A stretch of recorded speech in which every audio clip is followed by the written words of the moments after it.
1 of the Two Dudes, One Deck podcast. I'm Brandon, and I'm your resident degenerate Grixis combo fiend. And I'm Corey, and I'm John Delicious. 2 for 1 is how I have fun. So today is going to be part 1 of spoiler discussions for the new set, Lord of the Rings, Tales of Middle-earth, coming out on June 23rd. We're going to be talking about good cards, fun cards, and iconic characters in this new set. We'll be evaluating them for casual and competitive Commander. So, Brandon, what are we starting off with? We're obviously going to start off with Sauron, the Dark Lord, the Grixis legendary 7/6. He's 3 colorless mana and a blue, black, red. Ward, sacrifice a legendary artifact or legendary creature. He's basically hexproof because most people probably don't want to sack their commanders. Whenever an opponent casts a spell, amass orcs 1. And whenever an army you control deals combat damage to a player, the ring tempts you. Whenever the ring tempts you, you may discard your hand. If you do, draw 4 cards. Now, as a Grixis player myself, this is amazing. Yeah, it's awesome. I think this card is super strong, very broken. I think most people would probably agree that it is very good, especially in a multiplayer setting. Because it's whenever an opponent casts a spell. So if you have 3 opponents, you are amassing orcs constantly. Yeah, I would agree. I really like that ability. I think it's the best line of text on the card, and I also really think the ward is great. I think often players will have only their commander sometimes maybe something else legendary to sacrifice, but in general, the material is like, it just doesn't feel good to lose your commander just to kill someone else's commander. And my friend Tony actually pointed out, you try and kill Sauron, you sacrifice your commander, and then I just countered like the counter spell, or I just countered the removal spell rather, and then your commander's just dead and Sauron is still there. So, yeah, the ward seems lose, good. Lose. The ward seems really strong to me. Yeah, no, the ward is basically hexproof because legendary artifacts and legendary creatures are typically strong. Yeah, it's typically you don't want to sacrifice them. Yeah, you generally just don't want to get rid of that. So it's hard to actually stop this guy. He's only 6 mana for a 7/6. Like, he's big, he's hard to remove. He's constantly creating this insanely strong army. And then as someone who uses Windfall, Wheel of Fortune, like, those cards are freaking great. And whenever the ring tempts you, you just kind of get to do that and draw 4. Like, in Grixis, I feel like you can dump your hand pretty quickly, so you can kind of just have 2 cards that you're getting rid of to draw 4. Like, that's fucking awesome. Yeah, the last ability is also quite good. It would be nice to have something in the deck, I think, that makes the ring tempt you repeatedly. Yes. Like the Bilbo, for instance, the blue-red Bilbo. Yes, something that you can blink or just a repeatable temptation. Yeah, repeatable. Thing. Well, there is actually one, we'll cover it a little bit later, called Call of the Ring, that does, on your upkeep, tempt you. Oh, that would be perfect in this deck. And it's only a 2-mana artifact, so it's already just a combo right there. It's a black artifact, so it's in the colors. It's I think it's easy with this set to make the ring tempt you. It's a very big mechanic that they obviously want to push on you, and with this Sauron, it's just extremely strong. Yeah, I think that some things that would see play in a Sauron deck, perhaps, I'm envisioning a sacrifice outlet like Viscera Seer or a Yawgmoth Thran Physician, something that lets you sacrifice creatures for free, and maybe something like a Perforos God of the Forge, which deals 2 damage to each opponent whenever you have a creature come in, and then every time an opponent is casting a spell, you're getting a activation of Viscera Seer, Yawgmoth, whatever sack outlet of your choice, and also dealing 2 damage to each opponent. So you're just constantly sacking and amassing, and it's just notably armies. It's nonstop, like, actual play for you, which is great. Yeah, you're getting stuff off of each opponent's spell, which is nice, and notably amassing. If you have an army already, you just put a counter on it. You don't make another token. So every time someone casts a spell, it's nice to sacrifice the token. You'll get a lot of value if you can get rid of it. Mm-hmm. And the ward is very strong, and the wheel effect is also very good if you can tempt yourself just often, Yeah. repeatedly. If you can frequently tempt yourself, you can just always be not completely refilling your hand, but I mean, who doesn't love card draw? If you're playing Grixis, you love card draw. It's just how it is. There's actually, I mean, I think if you can tempt yourself a lot, that ability actually gets really insane. Yeah. Oh, it gets insane. You can just plow through your deck as you get whatever the hell you want.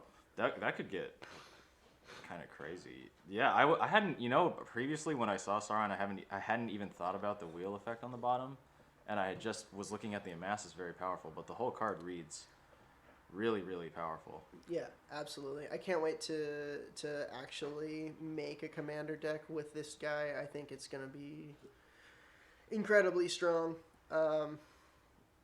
And, even if it doesn't end up being incredibly strong, I think it'll be incredibly fun. I think wheel effects are fun. I enjoy drawing cards. Love it. So I can't see a downside of this card.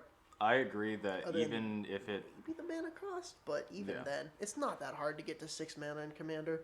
Yeah. I agree that if it isn't... Even it looks strong to me, it reads strong, and even if it isn't strong, it looks really fun to play with. Yeah. All around great card. All right. So I think we're going to go ahead and move on to our next card that I wanted to cover here. And this is going to be Tom Bombadil. I'm not actually sure how to pronounce the name. You got it right the first time. Cool. Sick. I nailed it. All right. So Tom Bombadil is a 5-mana creature. He's a 4/4. The 5 mana is white, blue, black, red, green. He's an all-color commander. As long as there are 4 or more lore counters among sagas you control, Tom has hexproof and indestructible. So you can't do anything about him. Whenever the final chapter ability of a saga you control resolves, reveal cards from the top of your library until you reveal a saga card, put that card onto the battlefield, and the rest on the bottom of your library in a random order. This ability triggers only once each turn. So, initially, I'm going to be honest, when I read this card, I didn't notice the fact that it only triggers once each turn. That doesn't feel as strong as it did when I was initially reading this. However, I still think that this is a very cool card. I think sagas are interesting and fun, and a card that makes a very good use of them like this could definitely have a spot in casual, maybe CEDH. I think to me it looks like it could be CEDH adjacent. Like that's all I'm gonna say. It's almost competitive. I'm hesitant to make any final. I mean, 5-color commanders in general, they can kind of be sneakily strong in ways. Right? Yeah, the mana base can be difficult, but they're sneakily strong often in weird ways in CEDH. You just have access to. I mean, your deck is just amazing, right? You have access to all the strongest cards of every color. You pretty much get to build the best deck, right? Yeah, with a 5-color deck. Absolutely. So 5-color, you always have that. But Brand's right. I actually didn't see only once each turn. That feels kind of bad. It would be really. To me, it would be really insane if it just did it for every saga. And that's what I thought it said originally. Yeah, that's why I thought it would be really fun because then you could just have kind of a dirtle deck where you're just constantly having sagas just flip into more sagas, and it's just you just got a deck with 50 sagas, and it's just and you're just storming out your whole deck to have all these random fun effects because it's all colors, so it can be any saga. Yeah, you can just play all of them. Yeah, you can play anything, so it could just be. I feel like it's all wide open for this guy, and we were thinking Proliferate originally would be really cool because then you could trigger it multiple times each turn, but because you can only trigger it once each turn, it might not be strong enough to make it into competitive. Yeah, I think that if I had to make a guess now, I would say it's not quite good enough for CDH, especially when you're comparing it to the 5-color commanders that are already available. That's true. There are some very strong ones already available too. Yeah, notably Najila and Kenrith, notably, I think are very good. Mm-hmm. But yeah, I think this will be cool. I think that you could make a deck with 50 sagas, and you could also make a deck. Something that was appealing to me was playing Urza Saga and going in trying to get it every game, having cards that tutor for lands, and then you can play Urza Saga, and when it flips its final chapter, you can play a bunch of big sagas in the deck, and you're essentially like polymorphing your Urza Saga into these large sagas, and then those large sagas get you another large saga. So that deck would maybe have like 10 in it, and you would be guaranteed to be getting something that is worth quite a bit of mana. Yeah. That to me actually sounds decently powerful, and then you could just throw your Rhystic Studies and Mystic Remoras and Thassa's Oracles Just in throw there. all the like really strong broken cards in there on top of it. And then to get you through. You have this whole like polymorph commander that's hexproof and indestructible that's getting you these huge sagas. That actually doesn't sound too bad. Like that could be something that could work, but yeah, that was a thing that I envisioned was Urza Saga being like the linchpin. Yeah. To start off the chain essentially for free. Yeah, no, that makes sense. Could be good. Urza Saga is obviously strong, so the card's broken. yeah, all right, cool. So we've covered Tom and Sauron. We're gonna move on to a card that I really wanted to talk to Corey about, Gandalf the White. So Gandalf the White is a legendary creature. He is 3 colorless, 2 white mana. He's a 4/5 with flash, and you may cast legendary spells and artifact spells as though they had flash. If a legendary permanent or an artifact entering or leaving the battlefield causes a triggered ability of a permanent you control to trigger, that ability triggers an additional time. So, upon initially reading this, I was thinking, this card looks kind of strong. However, I will admit Corey is more of the expert than I am, and I really wanted to kind of get his opinion on this one. So, Corey, what do you think after reading and hearing about what this card does? What's your initial impressions on Gandalf the White? To me, this looks strong. I would have to kind of look and see how many legendary and how many artifact spells are both impactful and have enter the battlefield triggers. Yeah. But if you have a pretty good swath of like good effects, this looks really good to me. I think this is quite strong. I feel like it's... I mean, you can cast any artifact as though they had flash. That just kind of feels good. Like, yeah, there's so many strong artifacts in this game, right? Absolutely. So, and he himself has flash, which is super nice. Exactly, and he can be your commander, so you can flash in your commander, which is great. Yeah, this reminds me of Yeva with even more text. And Yeva is already like pretty well respected. Yeah, and so more text always means better, right? Obviously. Yeah. You just have to have stuff, I think, that ETBs and is legendary in an artifact, and you're good to go. This will be great. Yeah.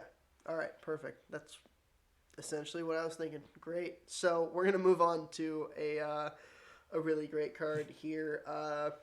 Storm of Saruman.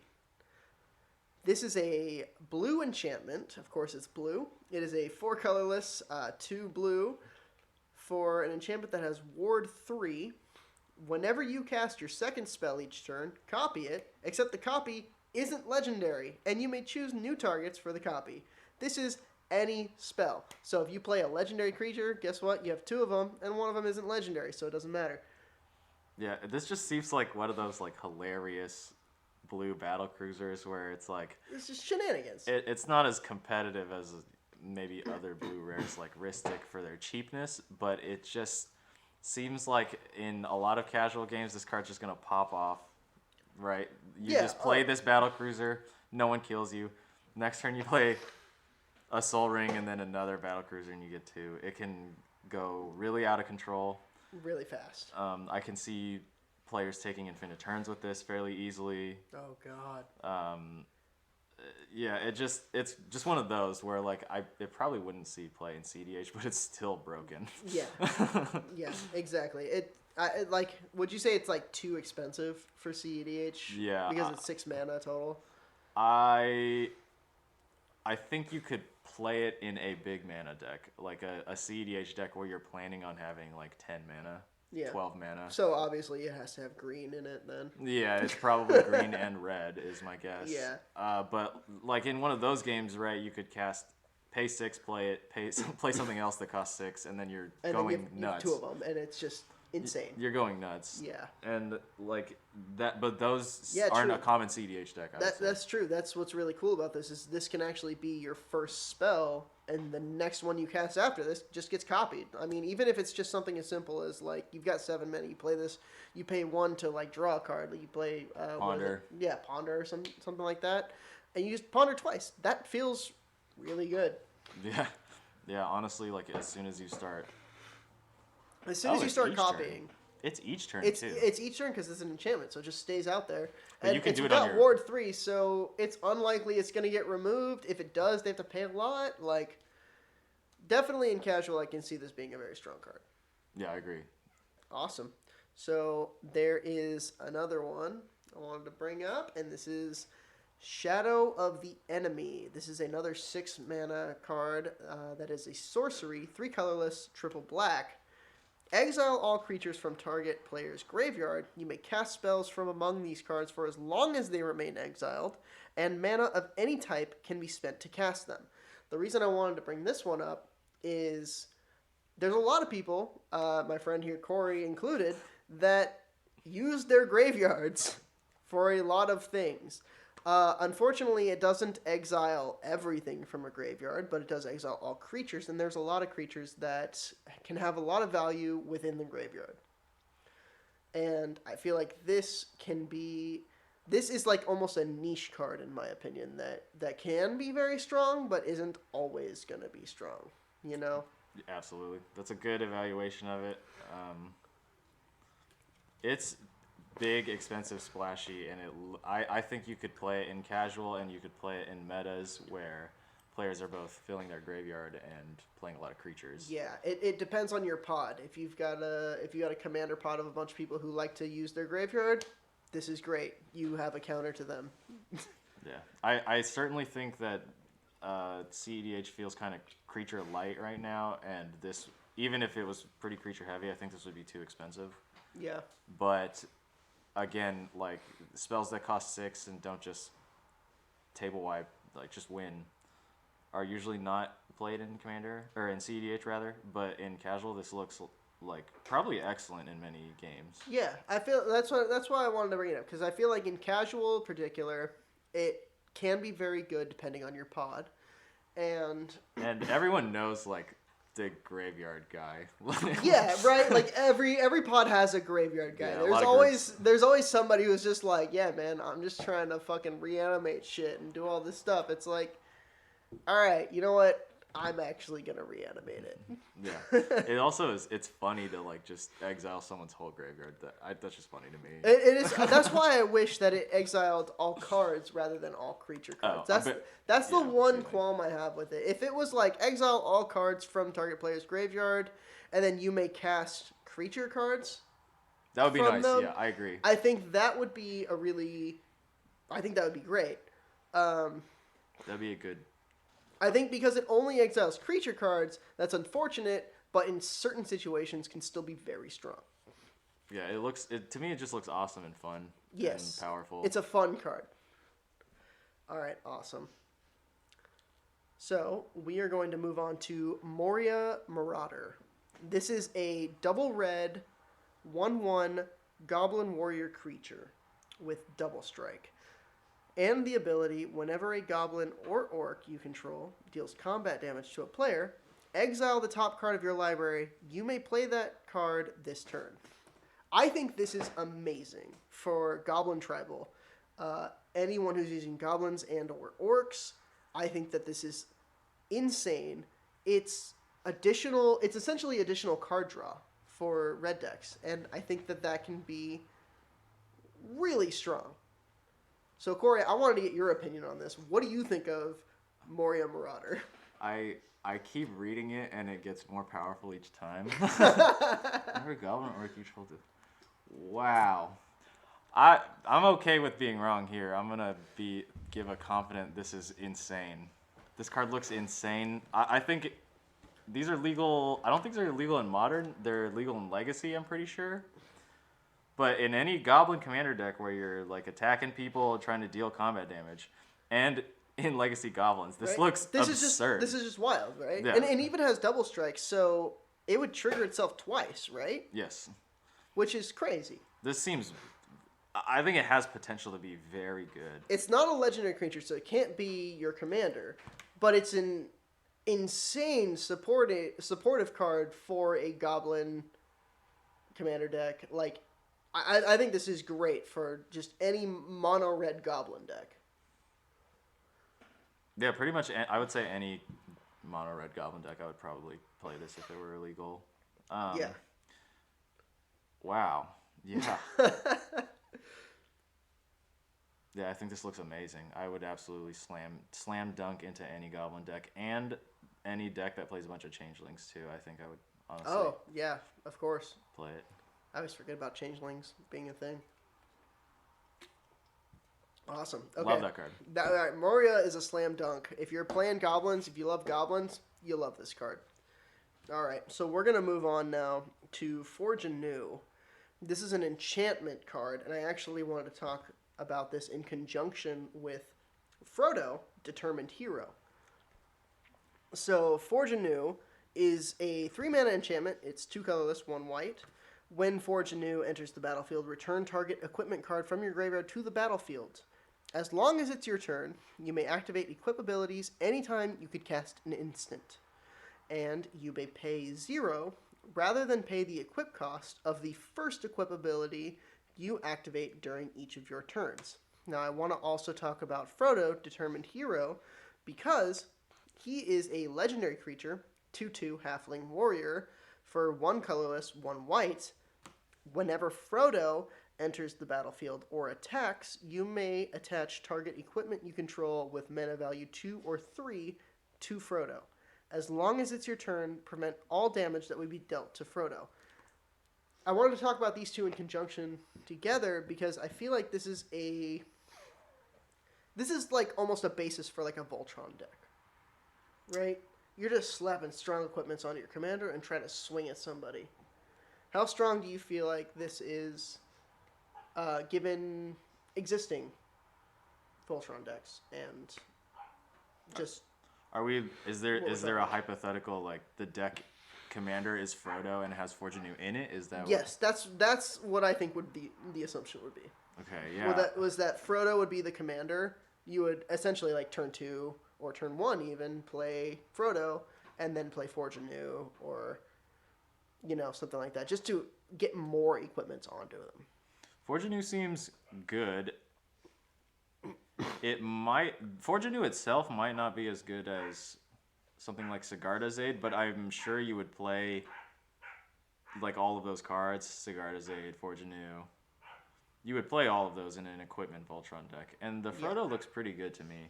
Yeah, Frodo actually looks pretty strong. Yeah, his ability, you can attach something 2 or 3, like an equipment 2 or 3 to him. There are a lot of good ones. I was gonna say there's a lot of very strong equipments that are 2 or 3 mana cost, right? Yes, they're really good ones. Notably, you can play Umezawa's Jite. Umezawa's Jite is something that's good.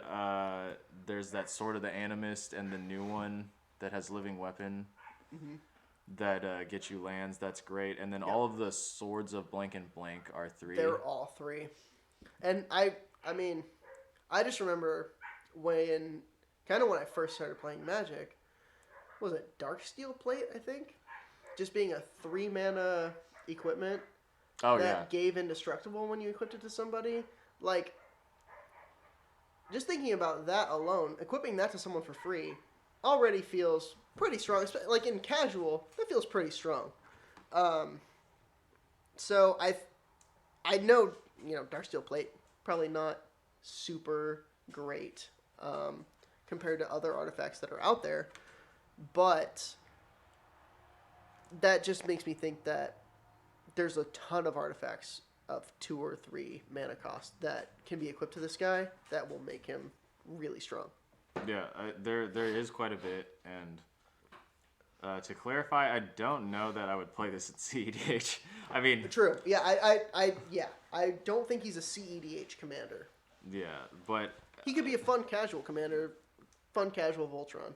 If you really like Frodo, really like Lord of the Rings, really like Voltron even. Yeah, really like Voltron.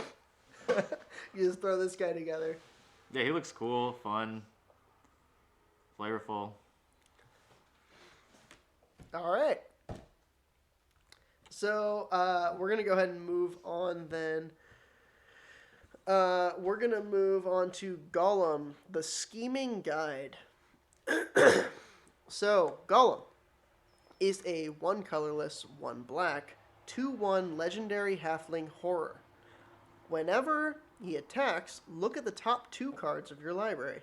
Put one of them back in any order. Oh, I'm sorry. Put them back in any order. Then choose land or non-land. An opponent guesses whether the top card of your library is the chosen kind and reveal that card. If they guessed correctly, remove Gollum from combat. Otherwise, you draw a card and Gollum can't be blocked this turn. I thought this was an interesting card. Yeah, it seems pretty decent. I think he's fun. I think he's cool. I think he's flavorful, and I think that there's not a whole lot of drawbacks. Like, for example, if they guess correctly, Gollum doesn't die. He's just removed from combat, right? If they guess incorrectly, you get value out of it. So, and his 2/1, like, it's not like his 2 damage is a whole lot of value in itself. It's more of the gamble that can get you value. And by him not dying for you losing the gamble means that he gets to stay out there so you can do it again. Yeah, you're like describing. There's no time where this can hurt you or like die really in combat. Yeah. It's very hard for you to not at least look at the top 2 cards and move them around. Yeah. You know, it will very often at least do something in every combat step that you get to attack with it. It'll do at least something. Yeah. That's good.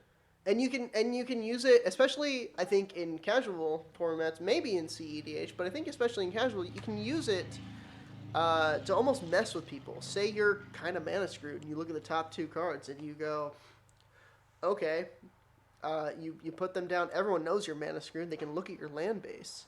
You put them back, and you say, top one's a land. And they go, okay, you know what? I think you're right, because I think you probably want a land. And then, boom, you actually put something else there, and you get to draw. And you get to hit for 2. The hit for 2, whatever. But you get to draw, because you're playing those mind games. And I think that can actually be a really fun and interesting way to play the commander. It has... I like its metrics. 2 mana for a 2/1. 2 mana is always good. Yeah.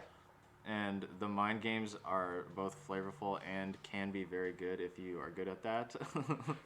True. I'm classically not very good at that.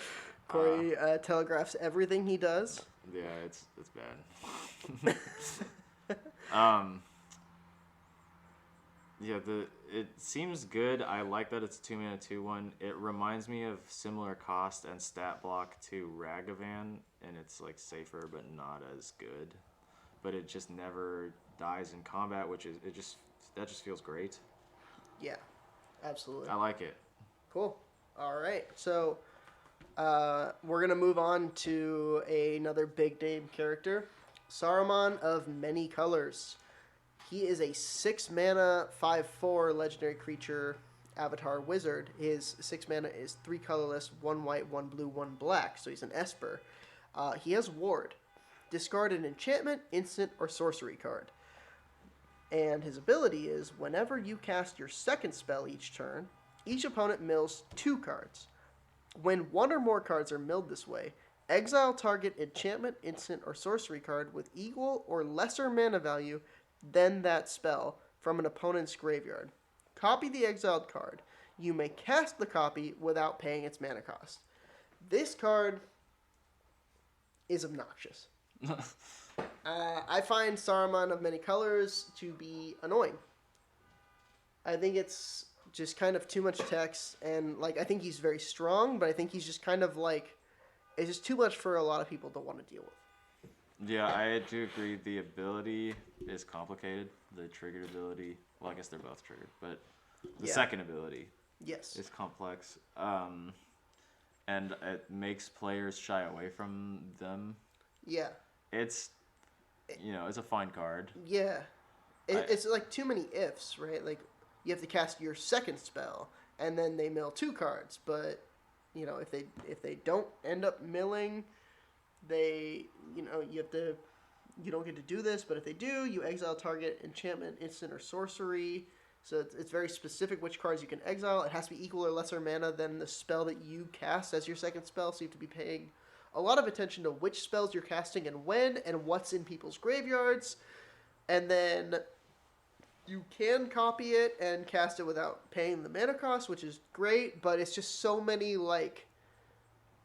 there's so many what is it, like boundaries or qualifiers. Yes, like restrictions set to it of how to actually get to that point that make it kind of a turnoff. Yeah, actually, the more I reread this, the more I realize that it probably doesn't do anything pretty often. Right? Like, there's sometimes where it just mills 2 cards and doesn't do anything. Yeah. You have to pay a lot of attention to how you're playing, how they're playing, which cards you're playing when. Like, it's a lot for a 6-mana creature that's a 5/4.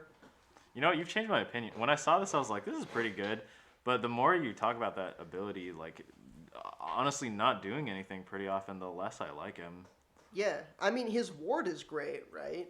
Yeah, it's not bad. It's not as good as Sauron's ward. Absolutely not as good as Sauron. But Saruman was never as good as Sauron. Right? Yeah, of course. So it's like, yeah, the ward is cool. The ward is good. But his ability is just like too complex to actually be fun, and that's the issue I think I have with it. Like, maybe if you're a really good player and you pay attention to a lot of different things and you tech out your deck really well, he could be good, like in CDH or something. But like, most casual players aren't going to really enjoy this. It's not going to be a great card for them usually. And I think in CEDH, it's not strong enough to compare to some of the pre-existing commanders. Yeah, I mean, he has the same mana cost as Tivit, Seller of Secrets, and I think that Tivit is miles more powerful than this in pretty much every way. Yeah, Tivit's just strong. Like, you just get so much value out of that guy. Yeah, this one has this very often has a really significant chance to do pretty much nothing. Yeah, this guy has like such an RNG element to it too, because it's like maybe you're hoping that the mill 2 actually nets you something, right? But what if the mill 2 is just 2 lands? It's like, okay, I cast a spell, mill you 2 lands, and do nothing. Like, and clear lands from the top of your deck and help you. Yeah, right. Like, I just kind of like speed you along. That always feels bad. Like, I've played mill decks before. I have a Brewback commander deck, so like, if I'm like milling somebody for 4 or 8 or whatever, and it's just like a bunch of lands and maybe 1 spell or something, I'm like, shit, that's not what I wanted to mill you. Like, I wanted to mill your win cons. I didn't want to mill lands and shit that helps you get into your win cons. Like, I don't want to thin your deck for you so you have a better chance of drawing something good. I want to like get rid of your good stuff. Just mill somebody Squee the Immortal off the top. Yeah, right. Just I mill your Squee and then you draw Food Chain. Yeah. Like, milling your opponent feels bad, dude. Milling your opponent can potentially be disastrous. Yeah, absolutely. There's some cases where it just literally does nothing but fuck you over. Yeah, RNG for fun. But I would say CEDH players play Tivit if you want a big, splashy Esper commander. Yeah, definitely. But even players who want to have fun, this card is kind of a pain in the ass to like play with. Yeah, like, because he's got so much text, right? Like, he's just annoying. It's an obnoxious card. Actually, never mind. Saruman lovers like play this card. Otherwise, it's just not fun. Yeah, not exactly. Good. Like, you have to like Saruman, otherwise get wrecked. Like, I don't think that it's. I don't know. Yeah, never mind. Moving on. All right, so we're going to move on to Galadriel, Gift Giver. This is a 5-mana legendary creature, Elf Noble. It is 3 colorless, 2 forests, 4/4. Whenever Galadriel Gift Giver enters the battlefield or attacks, choose one. Put a +1/+1 counter on another target creature. Create a food token, or create a treasure token. I feel like this is great. Like, whenever it enters the battlefield or attacks, if you could blink it, maybe that's pretty good because you can get a lot of treasures, you can get a lot of food, like you can get a lot of value out of it. I don't know. What do you think about this, Corey? I think it'll be. This looks like a good and casual card to me. Yeah. Like, I think the treasure is probably the best, in my opinion, of the three out of treasure, food, and plus encounters. But the Creating other two, treasure is always so fun. yeah, treasure's OP. Like, it just classically is very good. It's and hard everything. to create enough food for it to be valuable, you know? Yeah, and the plus encounters are fine. Like, the other two are fine. Yes. They're gonna be great in some situations, but it'll at least make you a treasure every turn. Yeah. I think it's a cool, pretty well balanced card. I think it's not too broken. I think it can be fun. It's not broken really. If you can blink it, that's awesome. If you can't, I mean, it's a 4/4. You can swing with it. You know. Everything about this, I like it. Yeah, it just says balanced, right? Nice. In today's day and age, it's pretty balanced. Yeah. I think a while ago it would have been amazing. Yeah. No, I mean, back in like Revised or something, it'd be insane. Sarah's Angel was like super good, and now it's like. Yeah, imagine this is just so much better than Sarah's Angel. Yeah. Okay, cool. So I wanted to move on from there to Lobelia Sackville-Baggins. She is a legendary halfling citizen. 2 colorless, 1 black for a 2/3 with flash and menace. When Lobelia enters the battlefield, exile target creature card from an opponent's graveyard that was put there from the battlefield this turn. Then create X treasure tokens where X is the exiled card's power. I think this is a cool card. It's situational, but I think it can be very strong. What do you think? I don't know. This one meta. You have to make a meta call here. This is a meta call. Because if someone is sacrificing big, like decently big creatures and putting them in your graveyard, or creatures are, if you have this in a deck perhaps where you're killing creatures. Yeah. Or it's the commander of a deck with like a bunch of kill spells. Actually, yeah, as a commander, maybe if you play like removal spells, you can kill someone's thing and then flash it in, get a bunch of treasure, and then just pop off the next turn or something. Yeah, untap right? and cast something very expensive. Untap, go crazy. Yeah, this is you know what? This is actually I feel like it's decent. like it. It's just very situational. Is the thing. Like you said, it's a meta call. Like you need to know the meta that you're playing in. Yeah, so, if you put this in your deck, it's for very specific metas, but as a commander, I think it's actually probably pretty decent. Yeah. Nice. All right. Yeah, I think this is a very cool card. I think people can have a lot of fun with it. I think people can get a lot of value out of it. I can see this card winning you a game and also being completely irrelevant. So it really comes down to who you're playing with, what kind of pods you're in, for you to decide whether or not you want to run this. And with that, we're going to go ahead and move on to Legolas, the Master Archer. A double green, 1 colorless, 1/4 legendary elf archer with reach, and whenever you cast a spell that targets Legolas, put a +1/+1 counter on him.